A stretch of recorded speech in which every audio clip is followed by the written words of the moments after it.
An assessment is a snapshot in time that gives the CDI review team or CDI specialist a starting point for their activities.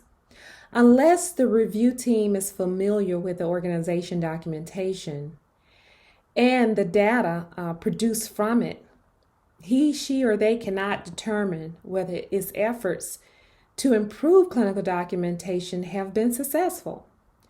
Reviewing actual documentation and data prior to investigating in a CDI program prevents the CDI review team from acting on assumptions.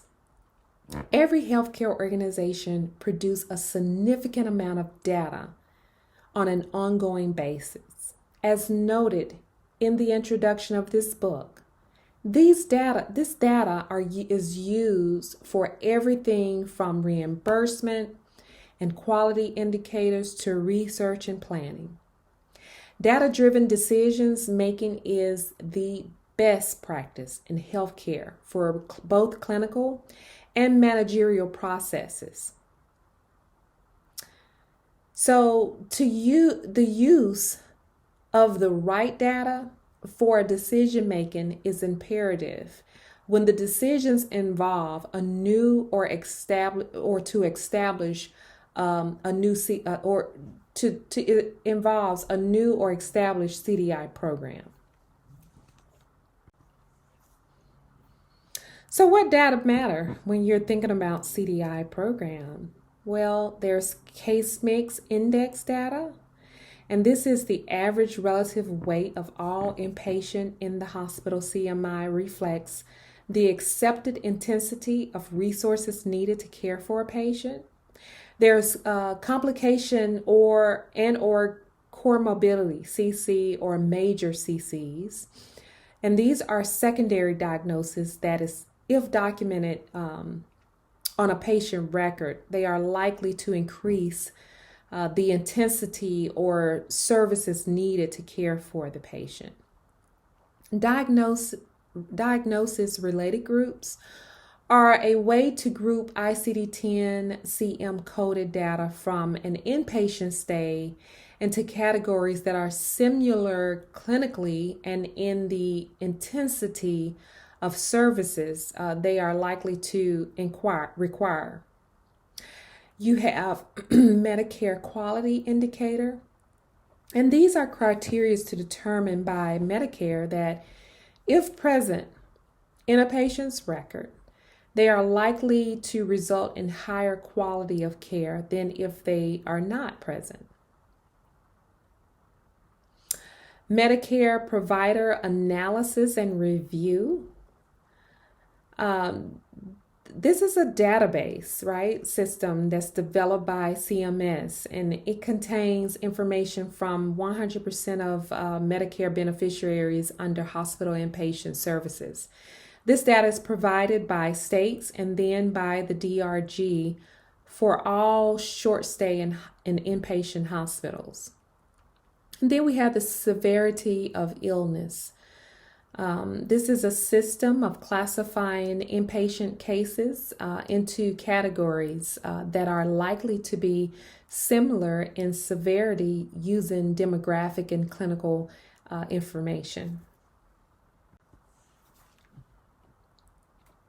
Deciding what data to review. Once the CDI review team has decided on what criteria to use, it needs to determine what data to review. So ultimately, this determination is driven by two things: the criteria used to screen the data for decision making, and the purpose of the review. For example, what if the team is trying to get out, or what is the team trying to get out of the data review? So for high quality clinical documentation, one criterion is completeness. One way to apply the criteria to aggregate level data is to identify patients' records with vague principal diagnosis. Although these may be valid from a high quality data perspective, A vague or symptomatic possible diagnosis can be a red flag. And so take a look at table 6.4 that illustrates this type of data in your book. This list represents recommended data to review. It is important, however, to ensure that the data review reflects the organization. The list is intended as a general guide only. Each organization should create a data review that will accomplish a specific objective. So we have discharge by DRG, case mix index, complication and major complication rates, severity levels, MSDRGs and APR-DRGs, and medical quality indicators, as well as secondary diagnosis. In addition to data, the CDI team reviews regarding documentation as a whole.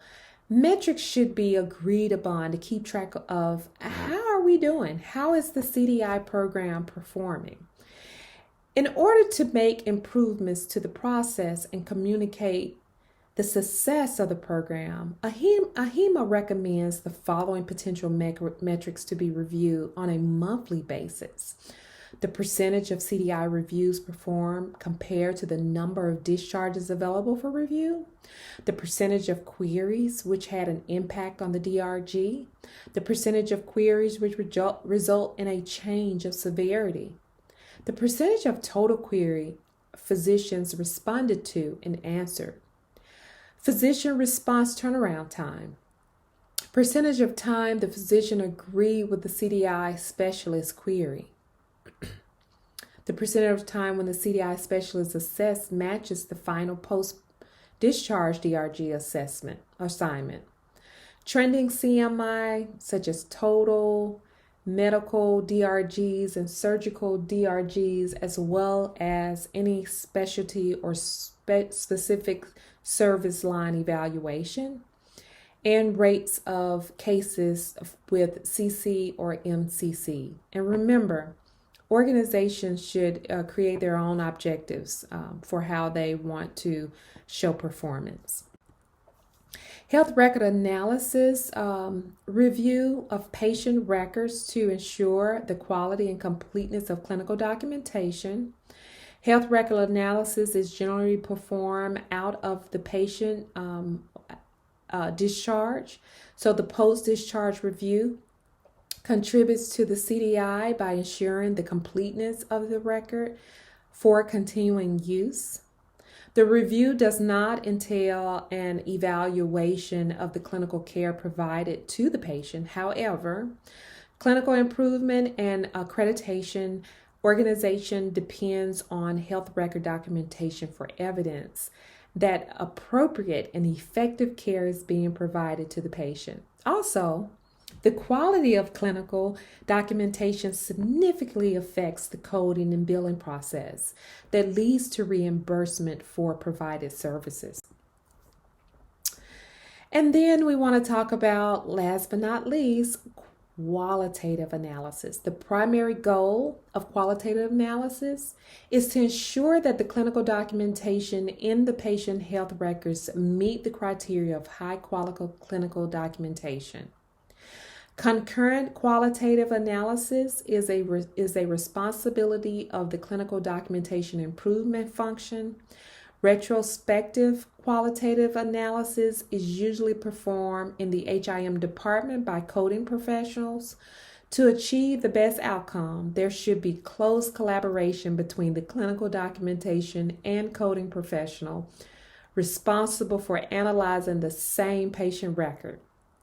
Hospitals may establish a reporting structure, such as a health record committee or performance improvement manager, to review the results of the qualitative analysis. The designated group or person addresses any problems that are identified and implement actions to improve the quality of the health record documentation. So this ends Chapter 6. Clinical documentation improvements.